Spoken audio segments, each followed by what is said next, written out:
nos arranca la mañana. Giovanni Olmos está con nosotros, abogado. Asamblea Nacional de Diputados, en el eje de las informaciones que usted ha generado en las últimas horas y que sin lugar a duda, porque yo estuve un poco desconectada, licenciado, me puse a ver ahí en las plataformas digitales, duros señalamientos hechos por usted, específicamente por la nueva presidenta de la Comisión de Credenciales, ¿no? Primero entender por qué ve a la actual presidenta de la Comisión de Credenciales como la nueva Benicio Robinson en la Asamblea Nacional de Diputados. Eso me llamó poderosamente la atención. Bienvenido. Buenos días, Susan, Hugo.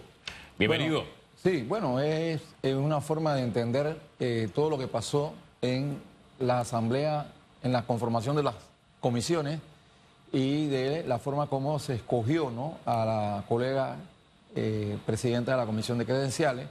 Eso se hizo en función de que ella en esa comisión va a tener un reto muy grande frente a todas las situaciones que se vienen en relación a las ratificaciones y en relación a las presuntas denuncias que se han dicho en las redes sociales que se van a proponer. Entonces, para mí eso le da un carácter de mucho poder a esa diputada. Como lo tuvo Vinicio en la Comisión de Presupuestos, exacto. por Entonces, ejemplo, para entender un poco la entonces yo creo que ella no lo debe entender de una manera negativa, sino debe entenderlo de que el mismo poder que pudo haber tenido Benicio Robinson, también ella lo va a tener, pero que ella lo articule en favor del país. O sea, es una manera de articular ese poder en esa comisión y actuar conforme a la Constitución, a la Convención Interamericana de Derechos Humanos y a la legalidad. Es decir, que ella tiene en sus manos, Hugo y Susan, una manera diferente, basada en ese poder que yo dije como igual al de Benicio, darle otra cara, darle otra figura, darle otra manera de manejar ese poder y que ella garantice, ¿no?, la independencia judicial en el caso de que se den algunas situaciones en contra del Pleno de la Corte, ¿no? De no actuar en esa dirección, ¿qué pasaría?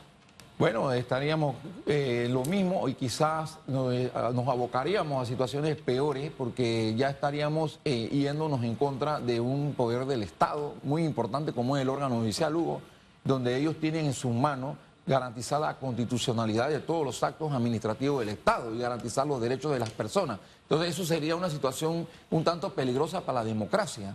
Fíjese de lo que usted habla, peligro para la democracia. Ahora bien, toda acción política en la Asamblea no se da porque sí. Esto forma parte de un ajedrez. Y uno hace las movidas y coloca en los escaques del tablero a la pieza que uno cree fundamental, sacrifica algunas a veces, en fin. Pero al final resulta que todo esto forma parte de una estrategia. ¿O usted cree que esto ha sucedido porque sí, que el abogado del señor Martinelli esté al frente precisamente de esta comisión? Es que sí genera suspicacia, ¿no? Genera una situación de aprehensión en cuanto a esa designación y que da a entender eso de que es una estrategia, como bien ha dicho Hugo, para los efectos de que en el caso que se den estas acciones legales, estas se admitan. Pero lo que pasa es que en la Asamblea, los juzgamientos son más rápidos, los plazos son más cortos y las decisiones son rápidas. Entonces, eso es una situación que puede generar cierto peligro a la independencia judicial. Entonces, yo creo que ella tiene una gran oportunidad, no como una crítica, sino como un mensaje, quizás de este humilde servidor, y quizás yo creo que puede ser de mucha gente, de que su actuación sea más bien basada en el derecho y no basada en presiones de una estrategia política de un sector que tiene mucho poder de ese partido para los efectos de lograr sus fines, ¿no? La semana pasada fue instalada esta comisión. Tiene pocos días realmente de estar operativa. Se dieron las ratificaciones de varios funcionarios. Este llamado de atención, quizás, licenciado suyo, Giovanni Olmos, va hacia eso, hacia la gran oportunidad, porque todavía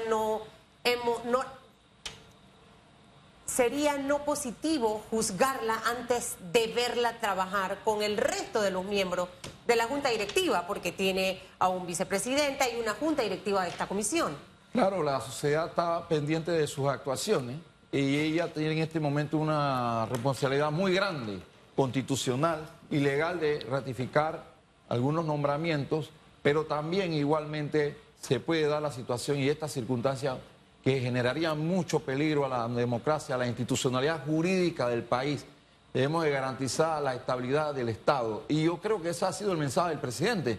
No sé si ustedes lo han entendido así, pero yo pienso que el mensaje del presidente va encaminado a eso. Sí. Y no sería bueno ver que otro órgano del Estado esté entonces en cierta manera basado en una estrategia de un sector, de un partido, juzgando a los magistrados de la Corte Suprema de Justicia. Yo coincido en su lectura. Es más, aquí hemos hablado del tema cuando fue electo el señor Gálvez, y nosotros hablamos de la oportunidad dorada que tenían frente a ellos, en el caso de la señora Cantalledas, para quedarnos allí con ella, con Shirley, que era la oportunidad de demostrar que ella actuaría como diputada de la República y no como la abogada de alguien, así de sencillo.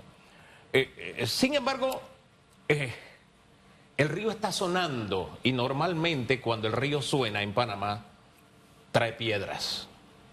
Y uno ve que hay acciones políticas alrededor de la Asamblea que se relaciona directamente con el poder que está en la embajada. Y no es de ahora, desde antes de las elecciones y después de las elecciones. Por eso cuando se hablaba de gobernabilidad, nosotros aquí le preguntábamos a nuestros invitados, espérate, ¿esto es para la gobernabilidad constitucional que está en el Palacio de las Garzas, cuando se daban algunos movimientos políticos, ¿verdad? Y alianzas y acercamientos y qué sé yo? ¿O esto es para la gobernabilidad del poder de facto que está en la embajada? Porque yo no sé si usted coincide conmigo, hay dos poderes en este momento que no han entrado en colisión, no han entrado. Pero esa posibilidad está sobre el tablero, ¿o no?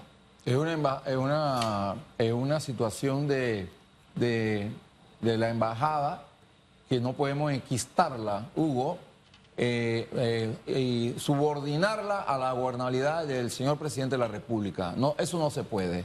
El presidente de la República, José Raúl Mulino, no puede permitir que esa gobernabilidad de todo un país quede inmersa en la gobernabilidad de un partido en particular. O sea, él tiene otro deber superior, trasciende, Hugo y Susan, esa misión. Entonces ahí hay que tener mucho cuidado. Y ahí entra en juego no solamente una diputada, sino la misma comisión y el mismo pleno. Es decir, que no pensemos que esto va a quedar en una decisión individualista de una sola persona que tenga el poder de juzgar, por ejemplo, a un magistrado de la Corte, sino que también entra en juego esta interacción de ideas, de ideologías y de pensamiento de los otros diputados que quizás no estén de acuerdo con esa medida que vaya a adoptar esta comisión, y que igualmente el Pleno de la Asamblea, con los diputados nuevos, jóvenes, que vienen con mucho vigor, con mucha ganas de hacer una cosa, de cambiar el país. Entonces yo veo muy difícil que algunas cosas prosperen. Por eso repito y retrotraigo mi pensamiento. Yo confío en que la diputada, presidenta de la Comisión de Credenciales, no se arrastre en la gobernabilidad, como bien digo, Hugo, de una embajada, sino que fluya y articule sus ideas y sus actuaciones, Susan, al país, a lo que está haciendo ahora mismo el presidente de la República. Tocaría esperar a ver qué pasa, para no adelantarnos realmente en un hecho que todavía no ha ocurrido. ¿Cuál sería esa prueba de fuego? No solo de la diputada Shirley Castañeda y de los miembros de la Comisión de Credenciales, sino del resto de los diputados del órgano legislativo que han mencionado en reiteradas ocasiones que entendieron el mensaje del país el 5 de mayo. ¿Cuál sería esa gran prueba de fuego? La primera prueba de fuego sería para mí que donde se proponga una denuncia en contra, por ejemplo, de algún magistrado de la Sala Penal de la Corte, ella se declara impedida, en razón de que mantiene procesos dentro del Pleno de la Corte. La misma presidenta, si, donde usted vea un gesto de la presidenta de la comisión, diga, no, es que yo no puedo atender esto porque yo tengo un proceso con esa determinada magistrada. Si ese es el caso, entonces ahí podemos decir la verdadera prueba de fuego de que va a haber independencia, va a haber imparcialidad y equidad en el momento de sustanciar esta denuncia en contra de los magistrados de la Corte Suprema, que pienso que puede erigirse en contra de la Sala Penal de la Corte. Aquí el detalle también radica en que el poder se tiene para usarse. Y otra línea de preocupación está en que es esa misma comisión a donde llegan las denuncias del presidente de la República. De llegar denuncias respecto al presidente de la República, ¿qué manejo debería tener esta comisión? Bueno, de darse ese caso, una denuncia en contra del presidente de la República, que a mi juicio, como él está actuando, no la veo en el mapa, lo veo muy complicado y muy difícil porque él está tratando de hacer las cosas como corresponden a la luz de la Constitución. Pero el manejo obviamente va a ser muy político, Hugo, y en el momento que haya alguna situación entre la embajada y el señor presidente de la República, podemos tener ya otra situación que puede generar desconfianza de cuál va a ser la actuación de esa comisión. Pero veo bien difícil, Hugo y Susan, de que esas denuncias prosperen contra el presidente, porque va a haber una asamblea y esta asamblea la veo que fiscaliza, vigila y está muy pendiente de las situaciones y las decisiones que se van a adoptar. Y no podemos pensar que ahora, con esta nueva asamblea, las decisiones van a estar basadas en el compartimiento estanco. Es decir, que va a estar basado en lo que diga un grupo de diputados en relación al fin del país, a donde va dirigido el país, o que vaya en contra del presidente de la República, porque va a haber una asamblea dividida en relación a esas decisiones que se van a adoptar con los diputados nuevos que está conformada por el Parlamento. Ahora, dentro de todo este panorama hay otra realidad. Usted estuvo dentro del Ministerio Público como fiscal y hemos visto las destituciones de varios fiscales y las renuncias de otros. Entonces, algunos de alguna manera u otra empiezan a relacionar esto con la nueva administración en este momento. Usted que estuvo ahí, ¿esto obedece a qué? ¿Qué se esté dando para responderle a la ciudadanía? Bueno, los fiscales tienen a su disposición casos de alta complejidad que ni el mismo procurador ve. Él es el jefe, pero lo carga un fiscal y el fiscal es el que tiene que armar la carpetilla y entre esas carpetillas hay personas que tienen mucho poder. Entonces, como tienen mucho poder, eso crea una situación de temor de ese funcionario. ¿Y qué espera ese fiscal? Pues, que fue mi caso, porque en mi época, cuando yo demandé lo del camino ecológico, yo me fui en contra, y te lo voy a dar por un ejemplo, yo me fui en contra del Consejo de Gabinete. En esa situación, un fiscal de circuito, eso le genera mucho temor de que pueda ser destituido. Entonces, ¿qué tú necesitas de esa administración? El apoyo del procurador. Esos fiscales necesitan el apoyo del procurador que le diga, no, tú actúas conforme a derecho, porque tampoco vas a actuar ilegalmente, tampoco vas a actuar en forma de perseguir a esa persona, porque esa no es la idea. Él tiene que actuar en derecho, sustentar sus argumentos en oralidad ante el juez y lograr ese fin que es el ius puniendo del Estado en esa carpetilla. Entonces, esos fiscales tienen que tener el apoyo mínimamente del procurador y que le informen cómo está esa carpetilla para los efectos de él seguir avanzando y que se le garantice, Susan y Hugo, la estabilidad laboral. Por ejemplo, ¿es normal que renuncien o que los destituyan? Bueno, y lo tercero, que casos de alto perfil empiecen a resolverse. Es que crea ruido de que destituyan a un fiscal por haber manejado casos de complejidad. Entonces, para ello, tú tienes que levantarle un expediente administrativo sancionador para los efectos de determinar alguna irregularidad que yo pienso que debe haber sido el caso. Y la renuncia puede obedecer a situaciones que se hayan encontrado algún hallazgo o una mala acción de este funcionario o por otras razones y presenta la renuncia de su cargo. Ahora, ¿vendrá esa explicación?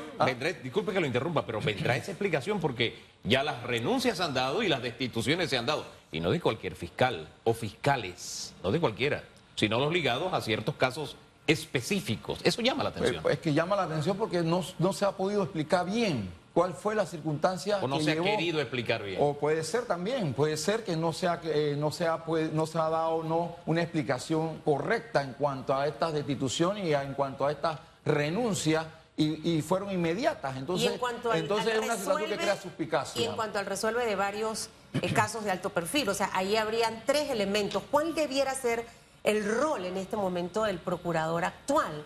O sea, precisamente porque a la ausencia de información viene la desinformación, ¿sabe? Entonces empiezan mediáticamente a circular muchas cosas. Entonces, ¿cuál debiera ser el rol del señor Caraballo ante los tres panoramas: renuncias, destituciones y el resuelve de muchos casos de alto perfil? Bueno, el procurador tiene que mantener la independencia, porque es una función judicial, carácter para poder entonces articular cualquier solicitud que pueda conllevar la renuncia o la destitución o que se varíen los criterios en un caso de alto perfil. Entonces, ahí en la Procuraduría, a mi manera de ver, humildemente pienso que él tiene que mantener, ¿no?, la estabilidad y la institucionalidad jurídica de un Ministerio Público que la verdad debe dar tranquilidad a la ciudadanía. Entonces, ¿está manteniendo esa institucionalidad hasta ahora? En esos tres elementos, ok, Hugo, en esos tres elementos yo pienso que ahí el procurador tiene que